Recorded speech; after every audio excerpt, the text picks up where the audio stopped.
Shalom, Uvracha, Chol HaChaverim. Tous ceux qui nous écoutent, qui nous visionnent, ce cours est adressé pour la Tova, pour le Shalom du Ham Israël. Moshe Rabbeinu, Ish HaElokim, l'homme divin. Autrement dit que Moshe Rabbeinu a dépassé le stade de Ish, en restant un homme. Il était en même temps céleste, en même temps spirituel, jusqu'à ce que son corps est devenu Neshama. Je cite toujours le Rambam en rapport avec la paracha de Vaïkra, où se trouve que l'Éternel va appeler Moshe Rabbeinu. Vaïkra Hashem El Moshe. Et nos sages d'expliquer dans le Tanhuma, dans le Midrash Rabbah, en effet, Moshe Rabbeinu était Haviv, la Akadosh Baruch. Il était aimé, et d'ailleurs, c'est marqué noir sur blanc dans la Torah, que Akadosh Baruch il a dit à Moshe Rabbeinu, écrit, Bechol Betin Emano. C'est Moshe Rabbeinu qui écrit la Torah.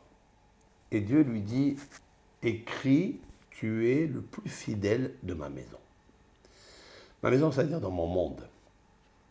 Dans mon monde extérieur, ça veut dire que, en effet, le monde entier saura que je t'aime. Et c'est moi qui t'appelle. C'est pas toi qui m'appelles, c'est moi qui t'appelle. Alors comment on arrive à ce niveau extraordinaire alors que nous recherchons en nous-mêmes à nous appeler à nous-mêmes? Car notre intérieur n'est pas celui de notre extérieur. Et nos sages, dans la prière, nous disent un homme doit être pieux, doit être craintif de Dieu, ou de la sagesse, de la pureté, de la pudeur, intérieurement comme extérieurement. On a l'habitude de s'extérioriser, de se dépenser, de se vouloir aimer par tout le monde. C'est la nature. Mais que notre intérieur n'est pas aussi aimé par nous-mêmes. Alors il nous faut avoir des valeurs d'abord dans son cœur. Et ces valeurs, lorsqu'elles sont ordonnées, orchestrées, elles sont enrichies, alors elles dépassent l'intérieur et elles jaillissent à l'extérieur pour irriguer la lumière dans le monde, dans les créatures. Elle fait un impact aussi dans les cœurs des gens, des personnes. Tu n'as pas besoin d'aller les chercher pour cela. Il y a des personnes qui font des kilomètres et des kilomètres de pays en pays pour aller se faire connaître dans leur discours, dans leur sketch, dans leur... Sauf que celui qui est assis dans une grotte, comme Rabbi Shimon bar Yochai ou Moshe Rabbeinu dans Har Sinaï, que personne ne le sait, et qui nous amène un chef-d'œuvre aussi beau que la Torah, où il est marqué toutes les sciences, toutes les thérapies, tout est orchestré, organisé, des conseils fabuleux à cette machine humaine que l'Éternel a créée, l'homme. Assis dans une grotte, comme Eliyahu Hanavi. Nos sages disent que cette grotte de Rabbi Shimon bar Yochai est la grotte où Moshe Rabbeinu, dans le Har Sinaï, et Eliyahu Hanavi plus tard, si on pouvait ouvrir juste un tout petit filet de lumière, parce qu'elle a été cachée, disent nos sages, elle a été recouverte. Si on ouvre juste un filet, un fil de lumière, de la densité lumière qu'il y avait à l'intérieur pendant la résidence de Hachem avec Moshe, et Moshe avec Hachem, on n'aurait pas pu tenir devant elle. C'est-à-dire que même le soleil aurait été infiniment petit dans sa lumière par rapport à cette grande lumière. Vous imaginez quels sont les propos de nos sages? Autrement dit, que l'homme, quand il est intrinsèquement lié véritablement avec la vérité, qu'est Dieu, parce que Dieu est la vérité, et c'est la réalité de la vérité. En fait, il peut jaillir et faire jaillir sa lumière à l'extérieur. Mais seulement, la puissance qu'il y a ici dans ce Midrash, c'est que, en effet, Moshe Rabbeinu, il s'est caché. Nous le voyons aussi dans le petit Aleph, lorsque Dieu il lui dit « Je vais t'appeler pour que tu rentres dans la tente d'assignation ». C'est là où la résidence de la Shekhinah donc se manifestait. En fait, Moshe Rabbeinu, il dit « Non, laisse-moi comme je suis ». En fait, Dieu lui dit « Donne-moi ton intérieur, sors ton intérieur pour le faire jaillir à l'extérieur ». Et il le voit dans ça, dans le Aleph, le petit Aleph, ce petit Aleph-là, où il y a des milliers de commentaires mystiques, midrashiques, allégoriques, même le sens simple. Pourquoi écrire un petit Aleph alors que on sait que Dieu a parlé avec Moshe Rabbeinu? On sait que l'Éternel est descendu à Har Sinaï, comme il est marqué « Vayered Adonai ala Har Sinaï », que l'Éternel est descendu sur le mont Sinaï. On sait aussi que Akadosh Baruch Hu, Uchvod Hashem Shachan ala Har, et la splendeur, la lumière de Akadosh Baruch Hu est descendue sur le Har Sinaï, et Moshe est monté donc El Rosh Har, à la tête de la montagne là. Chisaou et Anan, c'est-à-dire que la colonne de nuée l'a recouvert à Moshe, et c'est ça, Hashamaim. En fait, il ne faut jamais comprendre, et c'est très simple. On est d'abord logique et cartésien, c'est pas que Dieu ne peut pas faire tout. Dieu peut prendre Moshe comme il est et le faire monter au ciel. Mais Dieu, il aime l'organisation. L'Éternel a toujours orchestré un ordre dans la nature, restant en même temps naturel et rendre spirituelle la nature. C'est ça qui est plus grand. C'est pas de devenir spirituel entièrement, non. C'est de prendre la matière que nous sommes et la rendre plus saine, plus spirituelle, plus divine. Et cela par la séparation du corps, qui est le support d'une dimension divine, qu'est l'âme, et tous les niveaux de l'âme, dans un corps. Et ce corps-là peut transformer tous les autres corps naturels, les sacraliser, les sanctifier, pour les faire élever comme un sacrifice que l'on égorge et que l'on combustionne dans l'autel des sacrifices pour qu'il monte et qu'il disparaisse et qu'il revienne à l'origine où il était auparavant, puisqu'il est énergie. Nous sommes tous des énergies, sauf que il y a des énergies avec des écrins qui s'appellent le corps, qui s'appellent l'écorce, qui s'appellent n'importe quelle matière qui recouvre la densité lumière énergétique qui se trouve à l'intérieur. C'est biochimie spirituelle, biochimique spirituelle. Et en fait, il y a tout dedans. Il nous faut juste réveiller la profondeur de la sagesse qui s'y trouve dans le plan divin qui est en nous, qui s'appelle Neshama, l'âme. Moshe Rabbeinu a réussi à élever cette partie que Dieu lui a donnée. Il a travaillé à l'intérieur, plus à l'intérieur de lui qu'à l'extérieur de lui. Et lorsque on met en exergue, en opérationnel, cette lumière qu'il y a en nous, immédiatement son corps jaillit, son corps est éclairé, son corps devient un morceau d'âme. C'est ce que dit Maïmonide, et c'est ça qui est extraordinaire, que cet homme-là, qui était aussi philosophe, et que bien critiqué par d'autres rabbins de son temps et après, mais Maïmonide reste Maïmonide. Maïmonide reste un Rambam, Maïmonide, le plus grand et le célèbre Mehaber, écrivain de tous les temps, qui a écrit des ouvrages à l'effet subliminal, tellement remplis de sagesse, de doctorat, de philosophie, d'astrologie, d'astronomie, médecine.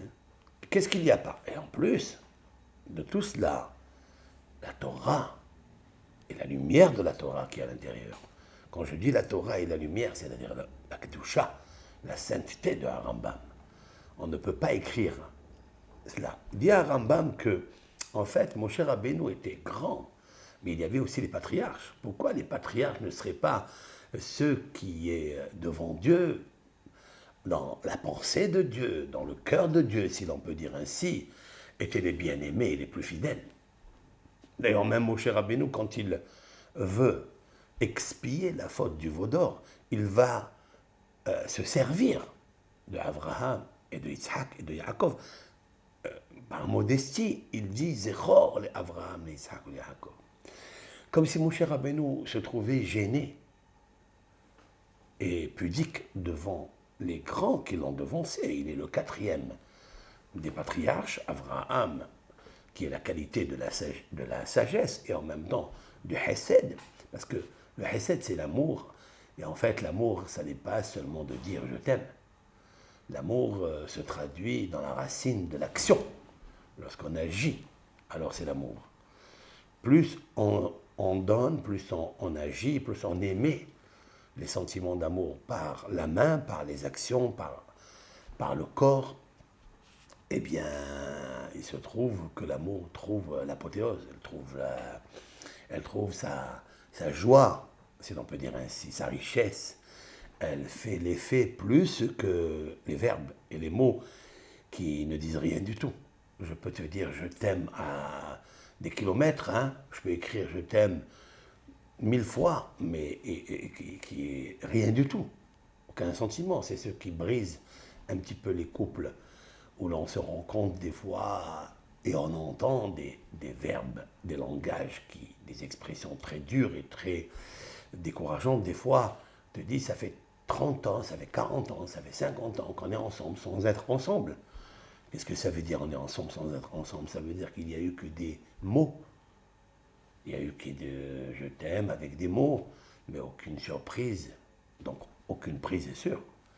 La prise est sûre, c'est quand il y a une prise. C'est-à-dire quand je fais avec la main, quand je donne. J'ai toujours en tête ce que dit le Gaon Ben Ishai à propos de Rabbi Akiva, lorsque Rabbi Akiva se trouvait marié avec Rachel, la fille de Kalba Savoie, un homme richissime qui l'a destitué si elle se mariait avec un berger qui est dépouillé de toute richesse, de toute sobriété, en pensant qu'il était comme ça. Et puis il se trouve dans la paille, littéralement en deux mots, c'est-à-dire la paille, hein, le physique, le matériel, et la paille, dans la pauvreté complètement.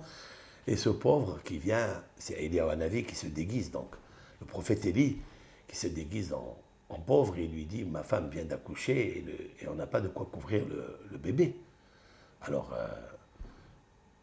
la femme de Rabbi Akiva, elle lui dit, tu vois, il y a plus pauvre que nous. Alors donne-lui un peu de paille. Donc elle donne. Elle demande à Rabbi Akiva de donner de la paille à ce pauvre, donc pour le bébé. Et Rabbi Akiva, il lui dit, quand j'aurai les moyens, parce qu'il sait qu'il va avoir les moyens. Comment il sait qu'il va avoir les moyens?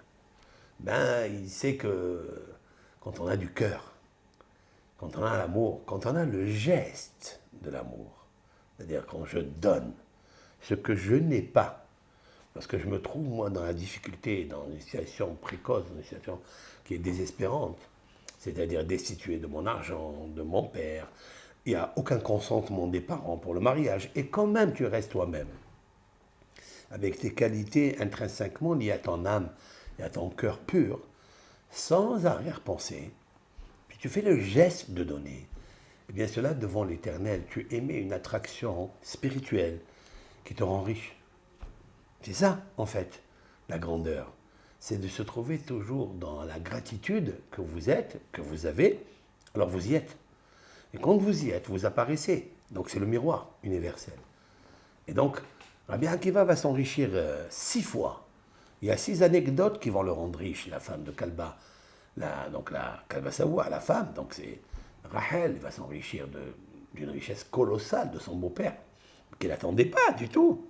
Il a complètement effacé de lui l'opulence ou la richesse d'un homme.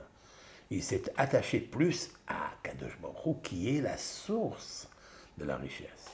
Mais les fanecha, Osher et Kavod, la grandeur, elle vient de lui, de lui.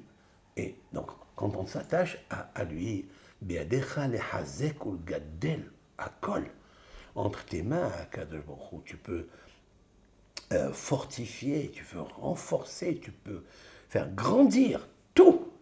Tout est entre tes mains. Seulement, il faut que toi, tu confies ton âme entre ses mains. Comme l'a dit son père d'ailleurs, le roi David, il a dit Biadecha afkid ruhi. Biadecha, entre tes mains, afkid, je confie ruhi, mon âme. Ça veut dire mon âme, mon esprit. Ça veut dire l'esprit qui s'y trouve, l'esprit de joie, l'esprit de sérénité, de plénitude, de confiance en Hachem. Biadecha, je le transmets entre tes mains. Lorsque Dieu, il ouvre ses mains, Amelea, Hashera, Verhava, Verpetuha. Il y a les 4 dimensions qu'on lit dans Birkat Amazon. Amelea, Rehava, Hashera, Verpetuha. La main de Dieu, les mains de Dieu sont pleines, sont larges, sont riches, sont ouvertes. Parce qu'il y a beaucoup de gens qui ont des mains très, très, très, très riches. Elles sont très larges, mais elles sont fermées. Celle de Dieu, elle est constituée avec 4 lettres. Yud, Ke, Vav, Ke. Écoutez ce secret que vous rappellerez quand vous lirez la Birkat Amazon. Hamelea, Ashira, Arehava, Ve'apetuha. La main de Dieu, elle est pleine, elle est large, elle est riche et elle est ouverte. Pourquoi 4 dimensions? Parce qu'elles existent. Voilà. Pleine, c'est rempli, elle est aussi large, elle fait d'un bout du monde à l'autre. Elle est riche, une richesse incommensurable, et Petouha, elle est ouverte. Elle est ouverte, la main de Dieu. Il y a ici 4 lettres, Yud, Ke, Vav, Ke. Quand vous pensez à ça, c'est ça en fait. Quand vous regardez Yud, Ke, Vav, Ke, regardez bien moi. Ce Yud, Ke, Vav, Ke, le Yud c'est Hamelea, c'est-à-dire elle est remplie. Comment elle est remplie? Elle est petite. Oui. Parce que quand on est petit, on est rempli. C'est ça le Vaïkra. Parce qu'on a cette dimension de la Kedusha comme Moshe Rabbeinu. Donc je reviendrai à Moshe Rabbeinu. Qu'est-ce qu'a dit Maïmonide le concernant? Que oui, Moshe Rabbeinu, dans son âme, il était grand. Il avait ce qu'on appelle, d'après le Zohar, Zehra Illa'a. C'est-à-dire l'éblouissance de lumière supérieure. Il n'existe pas une lumière comme lui. C'est l'âme de Adam Arishon avant de fauter. Cette âme-là, elle a quitté le corps avant qu'il faute. Parce qu'il faut savoir quelque chose que les kabbalistes disent. Notamment, c'est le Harizal. Et je ne l'ai pas vu dans le Harizal, je l'ai vu dans le livre de son élève, Rabbi Chaim Vital. Donc tout ce que dit l'élève. Bien sûr, c'est la part de son maître.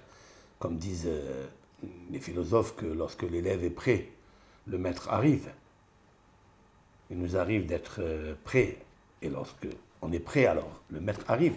Lorsqu'un élève, c'est toute personne est prête à recevoir, alors le maître arrive. C'est-à-dire, on t'envoie l'ascenseur, le miroir. Et en effet, Rabbi Chaim Vital dit, de mémoire bénie, il dit que une neshama ne s'impurifie jamais. La neshama, elle est la plus intelligente. Et lorsqu'elle voit que l'homme va commettre une faute, une avéra, un péché, peu importe lequel, elle s'éloigne de lui, elle quitte le corps et elle le regarde. C'est comme la Shekhinah qui quitte le Beth Amikdash, qui quitte notre âme à nous, notre intérieur, et elle le regarde en train de pécher, mais elle s'en éloigne et elle pleure, si l'on peut dire ainsi. Et donc la neshama ne faute jamais. Et quand on dit ne faute jamais, ça veut dire qu'elle ne s'impurifie pas. Alors tu as un Yetzer Hara, tu as un Yetzer Hatov, tu as un commandant, c'est le super mental, tu peux dire à ce Yetzer Hara, ne faute pas, c'est toi qui commandes. Maintenant, si tu te glisses et tu tombes, tu fais la faute, la neshama ne participe pas, elle quitte le corps. Lorsque Adam Arishon voulait consommer du fruit de connaissance du bien et du mal, c'est-à-dire dans son fantasme, il s'est approprié les câlins ou les superflus que le Yisrara lui a proposé, donc le Satan, donc le Nahash, donc le serpent. En fait, le Satan, c'est lui le Nahash, et le Nahash n'existe pas en fait. C'est le miroitage et le fantasme de l'imagination que leur a proposé le Satan, qui est très puissant, comme on l'a aujourd'hui dans tous les domaines. Eh bien, Adam Arishon s'est approprié cet arbre-là et il l'a consommé. Mais au moment où il l'a consommé, sa neshama qui est Zehra, il l'a, c'est-à-dire Zehra, c'est lumière intense, elle s'est séparée de lui. Celle-ci, elle est divisée en deux parties. Elle est revenue dans sa partie extérieure, c'est-à-dire plus basse, parce qu'elle est immense, dans Moshe Rabbeinu, que dans Moshe Rabbeinu. Et l'autre partie, elle est restée en haut.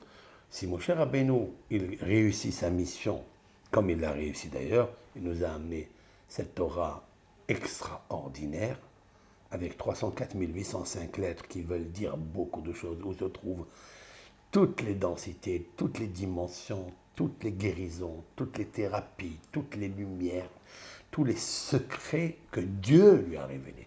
C'est bien de dévoiler des secrets, mais il faut être capable d'avoir un émetteur, récepteur, catalyseur pour les recevoir.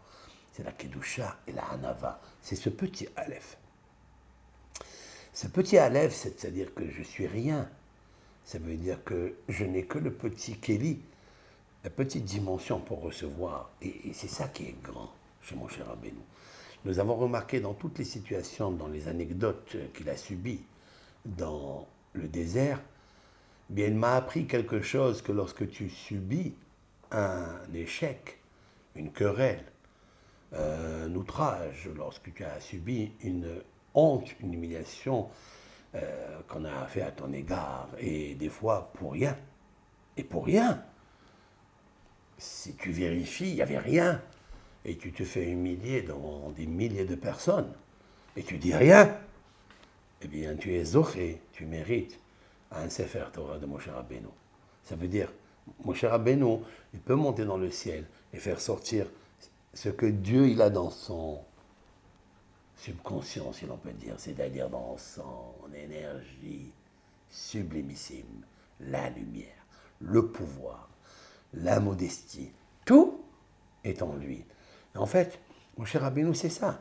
Il a subi des humiliations de l'un et de l'autre. Datan Vaviram l'ont traqué toute leur vie en le diminuant. Korah, il a humilié. Et même à ces moments, mal compris de sa sœur, sa grande sœur et de son grand frère, Myriam et Aaron, mal compris, Moshe Rabbeinu de s'effacer. Et la Torah, elle dit, voilà Moshe, c'est l'homme le plus spirituel par la qualité enracinée dans la modestie. En fait, c'est ça le Aleph. Et donc, Maïmonide dit que son corps est âme. Oui, il peut attirer toutes les lumières, parce que l'émetteur qu'il possède, son corps, qui habituellement est extrait de la terre, grosse, grasse, graisseuse, et elle est enracinée dans les tendances, les penchements du Nahash, du serpent qui est extrait de la terre, qui mange la terre, qui vit la terre. C'est-à-dire quoi? C'est quoi l'idée en fait? L'idée c'est qu'il t'obscurcit ton monde, t'attire vers le bas, en fait il te tue. Littéralement, le malach mavet, c'est l'ange de la mort. S'il te fait tomber par terre, il t'enlève la neshama. C'est ça en fait. Et comment il nous enlève la neshama? Parce que la neshama, elle descend vers lui. Au lieu que la neshama, elle fasse monter le corps vers le haut. Alors, le corps la fait descendre vers le bas. Et quand elle descend vers le bas, elle ne supporte pas, elle remonte. Elle quitte ce monde.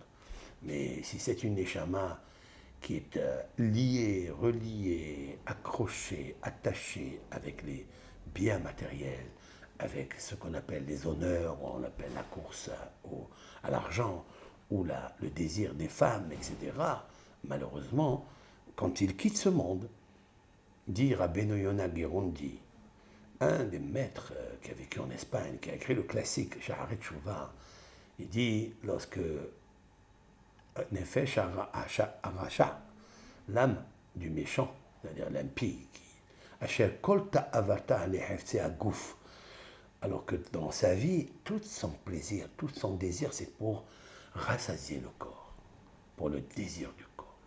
C'est des plaisirs comme ça, des plaisirs quand il y a des numéros, il y a des qualités, il y a des niveaux, etc. de plaisir dans ce monde. Mais quand elle meurt, quand le corps il s'éteint, cette âme-là, normalement, elle est censée de monter très très haut, vite. C'est une énergie, elle doit disparaître et monter là où elle est, là où elle est, là où elle est et elle a. Hein, parce que ce que nous sommes, c'est ce que nous vivons. Et ce que nous vivons, c'est ce que nous sommes. Et donc, cette Neshama, en fait, du rachat, elle ne monte pas en haut. Il dit Rabbeinu Yonah dans ces termes, Tered bemota laaretz. Elle descend, cette âme, cette envie, quoi, cette énergie, elle descend vers le bas. Et là, après, il y a Halouha la marom. Après, il y a des anges qui descendent, qui la font monter pour qu'elle donne un rende des comptes devant Hachem. Qu'est-ce qu'elle a fait de ça? Et elle a honte.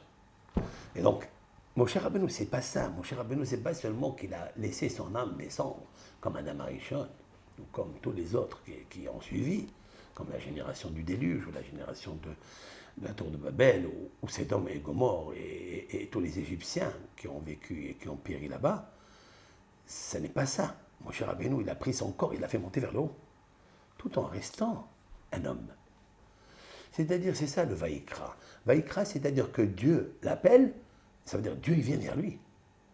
Comment Dieu, il vient vers lui? Parce qu'il le fait descendre. Comment il fait descendre? Parce qu'il est en lui. Si on s'imagine que Dieu est en moi, c'est juste on travaille cela et on ouvre une porte dans notre cœur sage, de paix. Et on porte le pectoral où sont enchâssées les pierres avec les noms des 12 tribus au nombre de 49 lettres comme le Mizmor, la Mnasseh, Minrinot, Mizmor, Shir Elohim, Yahonenu, Vivarechenu, ce Mizmor en forme de menorah où il y a 3 branches d'un côté et 3 branches d'un côté, c'est-à-dire 3 versets d'un côté à droite, 3 versets d'un côté à gauche avec la branche centrale qui descend et que le premier mot c'est Elohim, Yahonenu, Vivarechenu, qui descend vers Aretz, c'est-à-dire la terre. Ben, lorsqu'on s'imagine cela, alors on fait descendre à Kadosh. C'est toi qui le fais descendre. Comme c'est marqué dans Har Sinaï, Vayered Adonai al Har Sinaï. Comment Akadosh Baruch Hu peut descendre à Har Sinaï? Ça, c'est sûr qu'il peut descendre.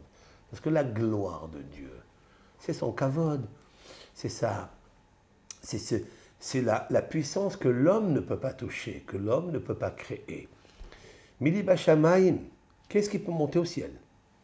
Est-ce que quelqu'un a déjà fait une villa construite? Est-ce qu'il y a un promoteur qui a construit une villa dans le ciel?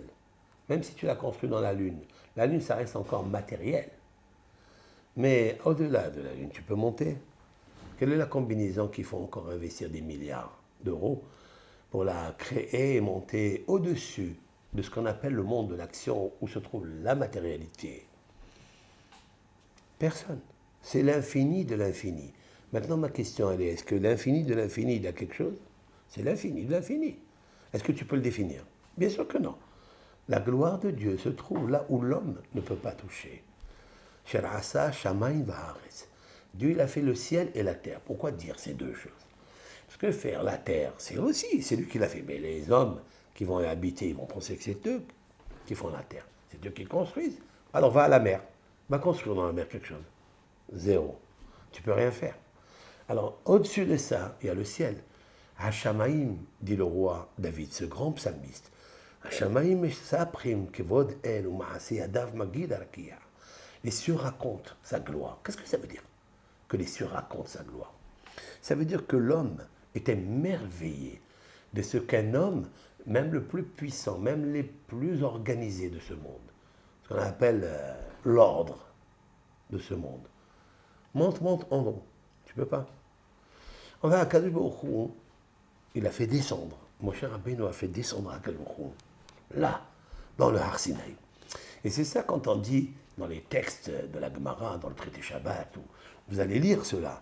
Moshe ala la marom. Moshe est monté la marom dans les hauteurs. Il n'est pas marqué Bashamaim. Parce que réellement, Moshe Rabbeinu, il n'est pas monté corps et âme dans le ciel. Il faut faire quoi là-bas? Qu'est-ce qu'il y a à faire là-bas?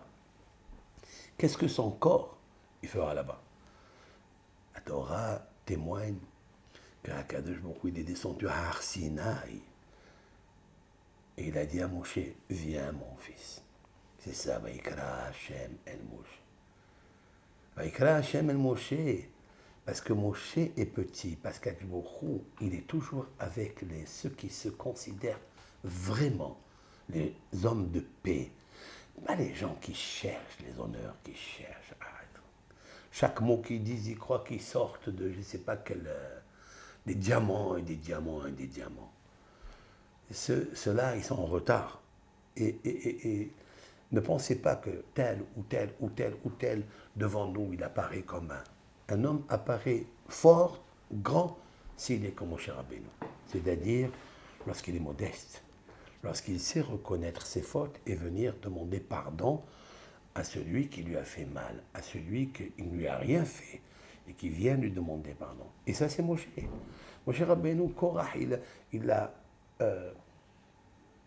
l'a soupçonné de beaucoup de choses. Et Moshe Rabbeinu, il n'a rien fait. Et il l'a humilié. Et Moshe Rabbeinu de faire tomber sa face. Parce qu'il regarde toujours que l'âme ne tombe pas dans la face, par terre. Ne donne pas la force au Nahash. Et donc, il cherche la paix. Et Moshe a cherché dans toutes les histoires. Il a cherché le shalom sans rien dire. Il a mérité d'un frère extraordinaire où tous les pierres d'Israël, de nom d'Israël, se trouvent sur son cœur. Comme l'a dit Rabbi Shimon Bar Yochai. Et lorsque Moshe regarde Aaron, il regarde la paix, il regarde les bénis Israël. Dans le cœur de Moshe et de Aaron, il n'y avait pas un ennemi. Comme a dit le Rosh.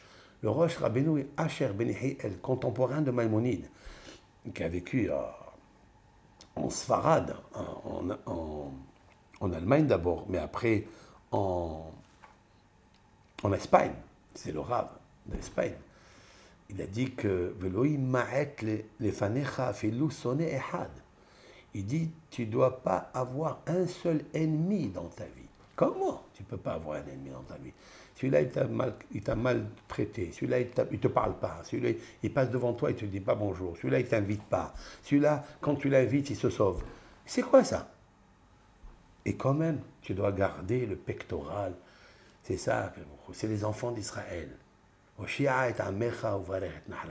comme ça. Mais Moshe Rabbeinu, il reconnaissait ses fautes quand il a fait une faute. Alors viens, va, demande pardon à celui que tu as offensé. Rien. Et comme si lui, il avait raison. Et c'est ça, en fait. Et la force de Moshe, c'est quand il avait un échec, entre guillemets, il le baptisait succès. Il faut toujours baptiser un échec en succès. Alors cette énergie-là, cette énergie négative, se traduit en bonne énergie. C'est comme ça. Comme ça. Mais il faut être à la hauteur. Mais pour être à la hauteur, il faut faire descendre une force de Kedusha vers le bas. Voilà. Et Moshe Rabbeinu, il l'a fait. Ce pirouge que je vous ai dit, ce commentaire que je vous dis, que c'est l'Éternel qui est descendu, comme il est marqué dans la Torah d'ailleurs, et que Moshe est monté, il est rentré dans l'espace du Shamaïm. C'est ça, Alalamarom. Alalamarom, ça veut dire il est là. En fait, Moshe Rabbeinu, il n'est pas monté en haut. Ça veut dire quoi? Il ne faut pas penser, c'est l'impensable ça. C'est qu'Akadosh est descendu, et donc il a créé le Har Sinaï en Shamaïm. C'est un pirouche que j'ai vu dans Rabbi Haïm Ben Attar, de mémoire bénie. Le pirouche, c'est un commentaire classique, un commentaire logique. Et donc, on nous apprend quelque chose de fabuleux. C'est que dans votre entourage, il faut s'éloigner des gens qui vous perturbent. Il faut s'éloigner, pas par rapport à la haine, Dieu préserve. Il faut s'éloigner pour créer une atmosphère bon, une atmosphère chaleureuse. Il ne faut pas des gens comme Datan Va'aviram ou des gens comme Korah. D'ailleurs, l'Éternel a dit à Moshe d'interdire l'accès à la montagne, même d'Aaron, même de Yoshua, Même des Ekenim, il aurait pu les faire monter en haut aussi. C'est des gens extraordinaires. Mais nous avons vu que non. Que pour que Moshe reçoive la Torah dans son intégralité, il lui fallait être seul dans son domaine. Comme Rabbi Shimon Bar Yochai dans sa grotte, seulement avec son fils. Il était avec son fils. Comme Eliyahu Hanavi dans sa grotte, c'était le Har Sinaï, 40 jours, il est resté là-bas, lui aussi. Comme Moshe Rabbeinu. Ça veut dire quoi? Ça veut dire que pour recevoir Dieu, la pudeur, la puissance, la vraie lumière, il faut purifier son corps. Et pour purifier son corps, il faut être avec des gens qui purifient leur cœur. Qu'ils ont ici dans leur cœur l'amour de Dieu et l'amour des créatures. Et l'amour des créatures ne se traduit pas avec des cadeaux seulement, cette fois-ci. Elle se traduit même quand l'autre, il te donne un poison ou un cadeau empoisonné. Hein? Là aussi, quand même, tu dois rester le même. C'est un grand niveau. Ne regardez jamais l'extérieur. Zama, il a ça, il a ça. Ne regardez pas, jamais. Adam, ro'e la'inaim, fadonai ro'e la'levav. Un homme, disent nos sages, il voit à l'œil, il dit, c'est un sadique, c'est un grand, c'est un sage, c'est un grand docteur, c'est un professeur, c'est ça. Mais tout ça, c'est que l'homme. L'homme a des yeux en chair et en sang trompeurs. Trompeur, c'est pas toi. Toi-même, tu mesures très très peu. Ton analyse, elle n'est pas riche, elle n'est pas vraie. Tu ne vis pas dans la vérité. Pourquoi? Tu veux que ta vérité soit une réalité.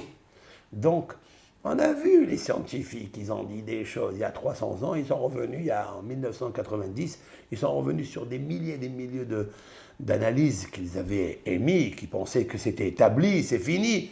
Et ils n'ont vu que tout ça, wallo. Pourquoi? Parce que leur jugement n'est pas selon la puissance spirituelle, la divinité, parce que leur corps est un support insupportable, puisqu'il supporte d'autres méchancetés, d'autres haines, d'autres plaisirs, tout ce qui est matériel. Nous sommes venus ici, pas pour arriver à un niveau tellement haut de monter avec le corps. On n'a pas besoin de ça. On a besoin de rester nous-mêmes ici et de faire descendre la spiritualité à l'intérieur de nous. Et nous pouvons le faire. Comment on peut le faire? Par le Aleph Zéhira, par le petit Aleph, par la modestie. Et la modestie, c'est un travail. Il faut élaborer tous les points positifs qu'il y a dans. Il faut aller chercher, il faut aller étudier la modestie. Et mon cher Rabbeinu, voilà, il nous apporte une Torah tellement grande.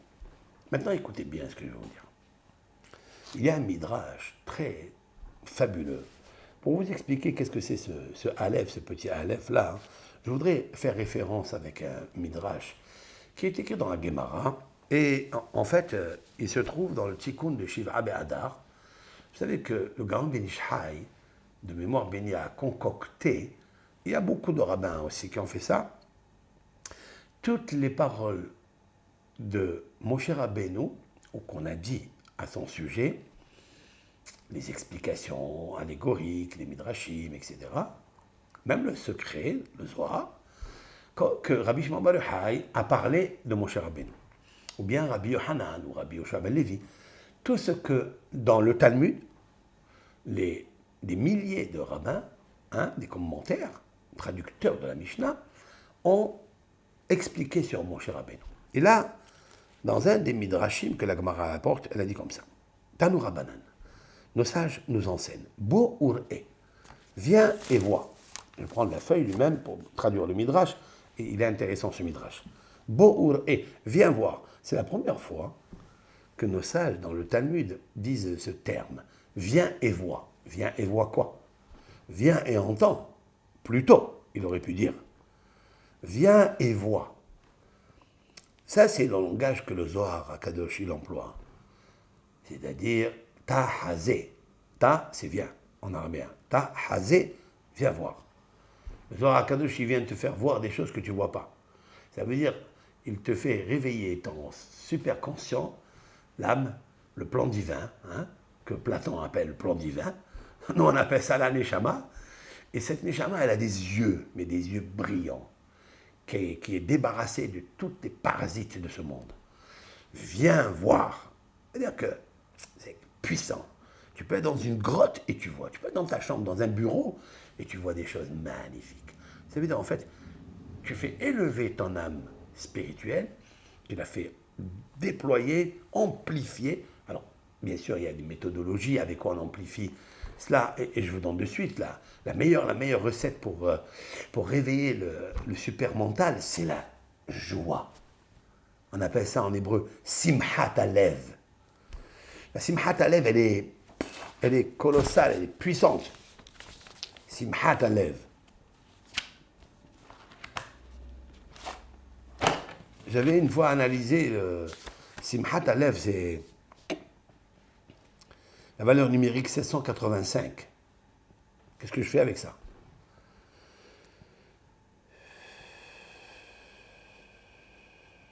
Elle a beaucoup de significations. Beaucoup de significations. Lorsque quelqu'un il a la simhat alev, il faut la créer. Hein. La simha, ce n'est pas une qualité qui est naturelle. Au contraire, la qualité naturelle, c'est un défaut, parce que le corps humain, il est extrait de la terre, donc c'est l'angoisse. C'est la servitude du serpent. Et ça, il n'y a pas de simhat alev. Simhat alev, c'est un travail. C'est une avoda, dit Maïmonide. Maïmonide, dans les lois de Purim, dans les lois de Matanot Laevionim, de donner des cadeaux et d'argent aux pauvres et à son camarade, c'est marqué là-bas, Ve'avodat halev avoda gedola. Et le travail, c'est un service, un culte du cœur. C'est la simha. Avodat simha et avoda gedola. Il faut travailler pour avoir la simha. Une fois que tu as réussi à avoir la simha, ta lèvre, il faut s'imaginer, elle se fait par des visualisations, avec des visions, avec ce que tu peux imaginer, chacun. Hein? Alors, il y a qui s'imagine Aaron, il y a qui s'imagine Moshe, il y a qui s'imagine leurs parents, il y a qui s'imagine un artiste, d'accord? Et ils ont la joie, c'est pas la joie du cœur, ça. La joie du cœur, elle vient par le Dieu, par l'éternel. C'est s'imaginer les merveilles de l'éternel. C'est essayer d'employer un petit peu le super mental et d'y aller monter en haut et de Marabou Ma'asecha Hachem, de regarder un petit peu ce qui se passe là-haut. C'est ça qui attire Hachem. La valeur numérique de 785 qui est Simhat Alev, va Yomer lo Elokim Ani El Shaddai. Vous comprenez? L'Éternel, il dit à Abraham et il dit à Yaakov et à Isaac, va Yomer lo Elokim. Elohim, c'est la puissance nécessaire. Elohim, c'est le miroir universel. Elohim, c'est la valeur numérique naturelle, nature. La nature. L'univers, avec tout le cosmos interplanétaire. La nature. Ça s'appelle Elohim. Bereshit bara Elohim et Hashamayim et Haaretz. Lorsque Abraham, lorsque Yitzhak et lorsque Yaakov, des êtres humains, nés de Amtila Bet Karnavo, Abraham, Ishaq de Sarah, Yaakov de Rivka, des êtres humains qui vivaient ici à Bagdad et là. Ils ont purifié leur cœur. Il y a eu des épreuves. Ils ont eu des tentatives de scission, mais ils sont restés eux-mêmes. Ils ont gardé l'intériorité de la puce du plan divin, Neshama, ils l'ont gardée brillante en eux. Ils ne se sont pas affectés à cause de ça. Alors, pour les trois, et même Yosef s'est marqué ça, Yomer lo Elohim, et Dieu lui dit, Ani kel Shaddai. Je suis le Dieu de bonté, Shaddai, infini. Moi, je décide tout. Neeman de Shalem, je suis fidèle à payer ce que j'ai à payer. Quand tu écoutes ce que je te dis, lorsque tu écoutes l'amour que je te propose d'accomplir à travers tes semblants, à travers l'humanisme, eh bien, je viens vers toi. Vous avez compris? Eh bien, c'est ça, mon cher Rabbeinu. Maintenant, je reviens au texte. Bo'ur et viens voir. Oui, oui, tu peux voir ça. Pas seulement tu peux écouter, tu peux aussi voir. Kama Havivot mitzvot al Moshe. Combien sont aimantes ou combien sont chéries les mitzvot pour Moshe Rabbeinu. Car tout le peuple d'Israël était en train de se préoccuper à ramasser l'or, l'argent, c'est le butin d'Égypte. Et lui, il était en train de chercher où se trouvait le cercueil de Yosef. Vous savez très bien que Yosef a fait jurer le peuple d'Israël de ne pas monter à la sortie d'Égypte, de ne pas monter sans le faire monter et l'enterrer en Eretz Israël. Et là, il y avait une mitzvah que Dieu a dit à Moshe de dire au peuple d'Israël, celle qu'il avait promis à Abraham, que quand ils sortiront après l'esclavage, eh bien, ils mériteront la richesse, et la richesse, ils n'avaient pas. Ils sont sortis avec du pain azim. Il dit, va, leur dire aux bénis d'Israël d'aller chercher l'argent, les vêtements, l'or, chez les voisines, chez les voisins. Mais ils sont partis tous, ils ont oublié Yosef. Et qu'à minuit, tout le monde allait sortir. On allait oublier Yosef. Le seul qui a gardé en tête Yosef, quand il est né, mon cher Rabbeinu, on lui a raconté cela. Eh bien, il a dit, eh bien, moi, je suis fidèle. Vous savez que Moshe était un grand homme, par sa fidélité. Il est fidèle à ce qu'il dit, il est fidèle à son beau-père Jéthro. Quand il lui a dit, je ne quitterai pas Midian sans ta permission, il a fallu lui donner la permission, que Dieu. Il lui a dit, va faire sortir le peuple d'Israël, parce qu'il n'y a que toi qui peux. Il dit, d'accord, mais moi je ne peux pas, parce que j'ai promis déjà une parole. Même que toi, Hachem, tu me donnes ta parole, ton commandement. Mais la parole de mon beau-père, que je lui ai promis, elle passe avant la tienne. Waouh! Vous avez vu, il est un homme de Dieu, mais il reste toujours en bas. Il est un homme. Un homme, c'est fidèle. Et c'est pourquoi qu'il a mérité. Bechol Betin Emanu. Il a mérité d'être celui qui est le fidèle dans toute sa maison. Parce qu'il a montré qu'il était fidèle avec l'homme aussi. Donc vous voyez que la fidélité de Dieu passe d'abord par la fidélité avec les hommes. C'est intéressant ça. C'est un cours peut-être à débattre. Maintenant, donc, mon cher Rabbeinu, il entend cette histoire et il dit, ah, il l'a gardé en lui. C'est un cœur qui enregistre. Et quand le cœur, il est bonifié, il est travaillé, il est humble, alors il enregistre. Mon cher Rabbeinu, dans son subconscient, disque subconscient, il n'y a rien qui est rentré. Rien. Que les bonnes choses. Et les gens qui ont des grandes mémoires, les mémoires d'éléphants, c'est que leur cœur, qui a, avec le subconscient, enregistré que des bonnes choses positives, que des informations et des leçons, des enseignements richissimes, positifs. C'est ça. Tout ce qu'il avait avant, il ne l'a pas laissé. Il a mis gilet pare-balles. Gilet pare-balles, il n'y a pas une balle négative, négation, qui est rentrée ici. Pff, elle sort dehors. Et c'est ça, mon cher Rabbeinu. Il a entendu que Yosef était là. Mais maintenant, il n'a pas cherché où il était, Yosef. Parce qu'il était préoccupé, mais il n'a pas oublié. Et puis, il va chercher, il ne sait pas où il est, Yosef. Vous savez que les Égyptiens l'avaient gardé dans le fleuve, dans le Nil. Et c'est ce qu'il a reçu comme information d'une fille, la fille de Asher. Asher est le fils de Yaakov Avinu. Elle a vécu longtemps. Serah bat Asher. Elle s'appelle Serah bat Asher. Donc, elle était là encore. Elle va sortir avec eux d'Égypte. Et elle mérite cela d'ailleurs par rapport... Il faut que j'explique l'histoire. Et pourquoi elle mérite la longévité tellement? Parce qu'elle avait annoncé à son père, à son grand-père, pardon, à son grand-père Yaakov, que Yosef était vivant.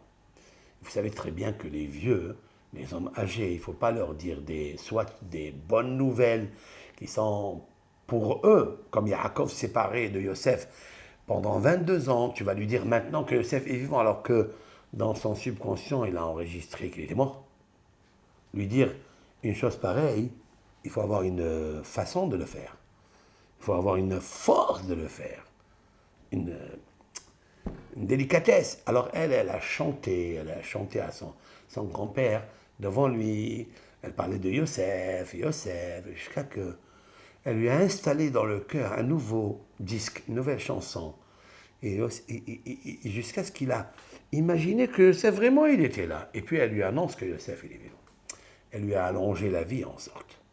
Et donc en fait Dieu lui a récompensé cela. Ce que vous émettez, la loi d'attraction, mesure pour mesure. Ce que tu fais bien, tu reçois bien. D'accord? Vous pouvez donner et vous recevoir. Si vous mettez un cadeau avec la tchouk-tchouka et vous donnez une montre Rolex, ben on vous rendra ça. Mais si vous faites un cadeau magnifique, un bel écrin, vous offrez un beau cadeau à l'intérieur, eh bien vous recevez cela. C'est ça la prière. La prière, c'est l'art. Il faut savoir comment faire les choses. Et Moshe Rabbeinu, il avait enregistré qu'il fallait faire ça. Donc, l'Éternel avait béni de longévité Serah, Bat Asher, Bat Yaakov Avinu. Et elle lui a dit, en fait, il se trouve ici, je les ai vus faire descendre Yosef dans un cercueil en fer. En fer. Tiens, mais Kavrouhu Sham. Ils l'ont fixé là-bas. Ça veut dire que le cercueil était très très lourd. Qu'il ne puisse pas, pas flotter, remonter quoi, à la surface. Donc elle lui a montré l'endroit. Maintenant écoutez bien ce qui est marqué. Le Midrash nous dit Halach Moshe al Sefat Nilos. Moshe, il est allé donc au bord du Nil. Amarle, il lui a dit Yosef, Yosef. Donc il a appelé 2 fois Yosef. Et Giyaet, il est arrivé l'heure, chez Nishba Kadosh Baruch Hu, que l'Éternel a fait serment, chez Ani Goel Etrem, que je vais vous libérer. Vehigia Shevoa Sheshbata et Israël. Il est arrivé aussi le serment que tu as fait jurer le peuple d'Israël, c'est-à-dire de te faire monter d'Égypte. Mais maintenant, comment je fais? Là, je me trouve coincé. Je voulais ajouter à ça, plus que ça. C'est pas que le cercueil était en fer et que c'est difficile de flotter. Il était lourd en plus. Et en plus, les Égyptiens avaient fait de ça une sorcellerie pour que Yosef reste à jamais dans le Nil pour bénir le Nil. Connaissant la qualité prospère de Yosef, puisqu'il a amené l'abondance en Égypte, même le Nil s'est prosterné devant Yaakov quand il est arrivé en Égypte. Yosef étant l'homme de Yesod, c'est-à-dire où le fleuve de la Parnassa passe par lui, par son Brit Kodesh, par la sainteté de son Brit qui n'a pas fauté avec la femme de son patron, de Potiphar, Zélicha, eh bien ils l'ont fixé là-bas avec toutes sortes de sortilèges et de magie. Alors comment le faire sortir là-bas? Moshe, il a le code. Moshe Rabbeinu, il a le code. Il dit Yosef, Yosef. Joseph, Joseph. Guilla, donc il est arrivé. Regardez comment il parle. Il est arrivé le moment que je dois libérer. Donc la première personne que je vais libérer, c'est toi d'abord. Et Guilla, Azman, tu as fait jurer le peuple d'Israël. Donc il a pris le serment de Dieu que Dieu a juré, entre guillemets, que c'est lui le libérateur. Il a collé ce serment avec ce que Yosef a fait, donc il a collé 2 mots chez vous à serment, et il faut savoir faire tout ça. Imata mar'e atzmecha, regardez bien les termes. Imata mar'e atzmecha, si toi tu te fais montrer, c'est-à-dire tu te manifestes, moutav, ben tant mieux pour toi. Ve'imlav, et sinon, hare anachnu, minukim mishwater. Alors nous sommes blanchis de ton serment. C'est incroyable, les paroles du Midrash. Miyad, le Midrash dit Miyad, Tsaf Arono chez Yosef. Immédiatement, le cercueil de Yosef est monté à la surface. La vérité, je comprends pourquoi le Midrash en haut dit, c'est une Gemara d'ailleurs, elle dit Bo Ur'e, viens voir. Ça veut dire viens voir. Est-ce que toi tu vois quelque chose? Tu vois rien. Tu n'étais pas là-bas pour voir. Et c'est dit il y a 2600 ans. Qu'est-ce que 2800 et quelques années, comment tu vois? Tu peux dire, viens écoute, on te raconte un récit midrashique de l'histoire de l'Égypte, de Moshe, de Yosef, etc. Mais viens voir, ça veut dire quoi? Voilà où commence la Emouna. Tu ne vois rien et on te dit tu vois. Tu vois Dieu, tu ne vois pas et tu parles avec lui. C'est parce que la Emouna, c'est de ne rien voir. Et Moshe Rabbeinu était Tamim, était la personne que, même quand Dieu s'est manifesté à lui dans le buisson ardent, pour qu'il le voie, il a fermé ses yeux. Vayaster Moshe Panav. Il a fermé ses yeux parce qu'il ne faut pas voir. Et il a mérité que quand il est descendu d'Égypte, tout le monde a eu peur de le voir. C'est ça la grandeur d'un homme. Ne te fais pas voir, et on te verra. Maintenant, voilà, Midrash, il s'étonne, il dit, est-ce qu'on peut voir une chose pareille? Est-ce qu'il existe qu'un cercueil en fer, forgé, lourd, avec des sortilèges dedans? On peut penser qu'il monte à la surface. Et le Midrash, il apporte une histoire de Élisée, Elisha, élève de Eliaou, qui a fait monter, avec un bâton qu'il a jeté dans le Nil, pas dans le Nil, dans le fleuve, il a fait monter un homme. Dit ici déjà Elisha, l'élève de Eliaou Hanavi. Il a fait ça. Eliaou Hanavi, c'est l'élève de Moshe. Alors Moshe a plus forte raison. Oh. On ne va pas débattre aujourd'hui de ça, mais ce qui m'interpelle, moi, pourquoi 2 fois Yosef, Yosef? C'est quoi cette façon de faire? Est-ce que ça n'est pas ici un code? Ben là, j'ai tout compris dans ma vie avec ça. Ben, c'est la loi d'attraction. C'est cette loi extraordinaire. Mais il m'a appris quelque chose dans cette loi, qu'il ne faut jamais commencer par le bas. Il faut commencer par le haut. Ça veut dire Yosef d'en haut va réveiller Yosef d'en bas. Parce que Yosef, il est dans un cercueil. Son corps est éteint. Il ne réagit plus. Il ne parle plus. Il ne peut plus commander. C'est plus le ministre d'Égypte. Il ne parle plus. Le corps n'est qu'un décor, on est tous d'accord. Mais c'est son accord, son âme qui est là. Et l'âme qui est là, il faut qu'elle soit collée avec l'âme qui est en haut. Yosef et Yosef. Lorsque j'ai réveillé l'âme d'en haut, alors j'ai réveillé l'âme d'en bas. Quand je réveille l'âme d'en bas, elle est d'une puissance, légèreté. Elle peut te faire monter même un cercueil en béton et en fer. Elle peut te faire déplacer même une montagne. Elle peut te faire déplacer comme l'a fait Rabbi Eliezer, traité talmudique, Baba Messiah, Nun Tet, 59, où il a fait déplacer Rabbi Eliezer Menorkanos, un arbre, la source d'eau.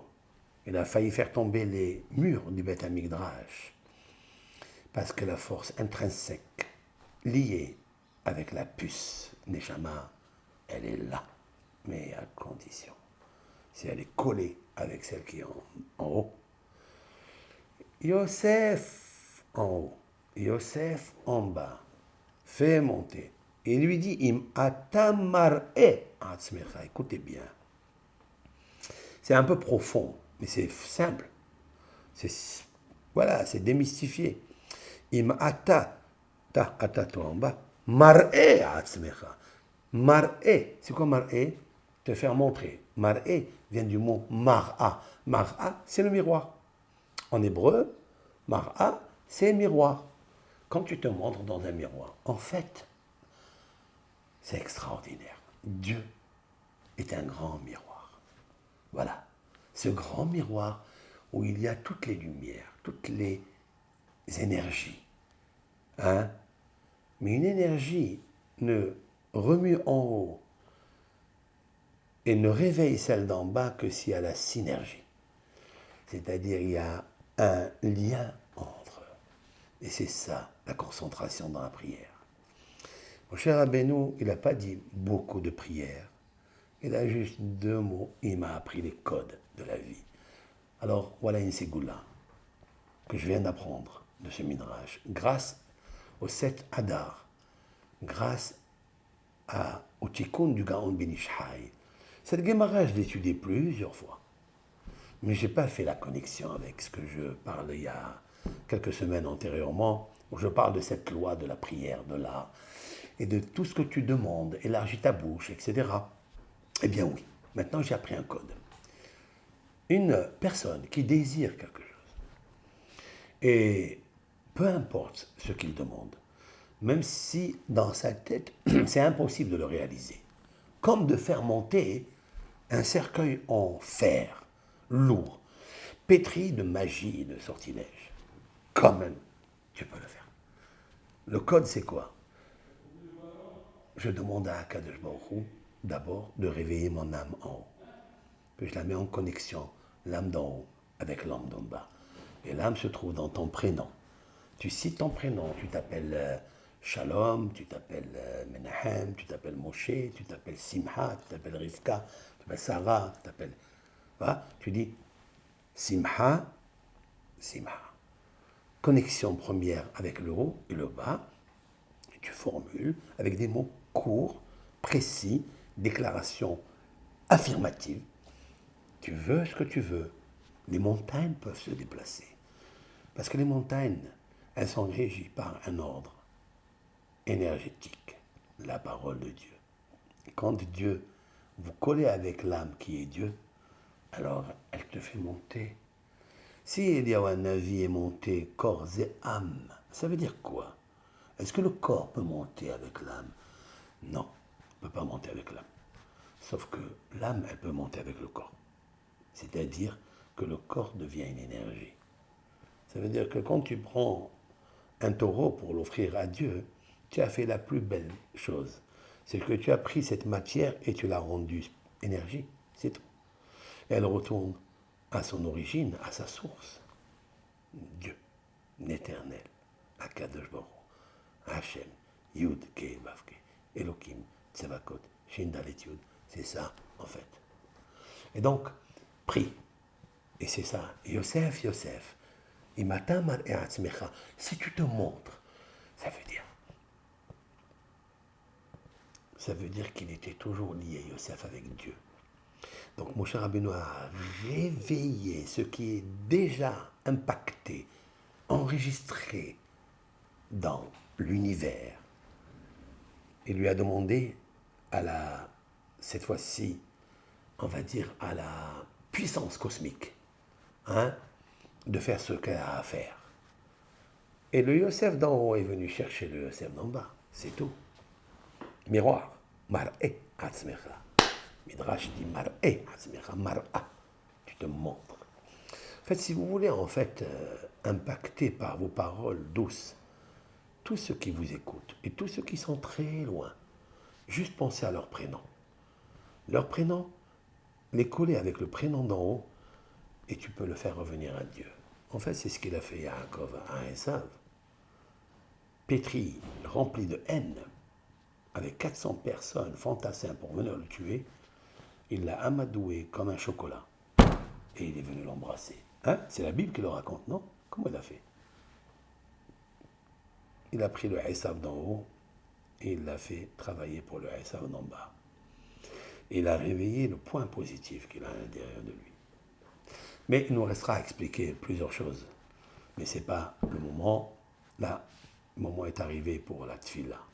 Puisse ce cours-là être une bénédiction pour tous ceux qui l'écoutent, le partager et surtout l'intégrer à l'intérieur de soi et de faire en sorte que la paix de Aaron à Cohen descende dans le monde.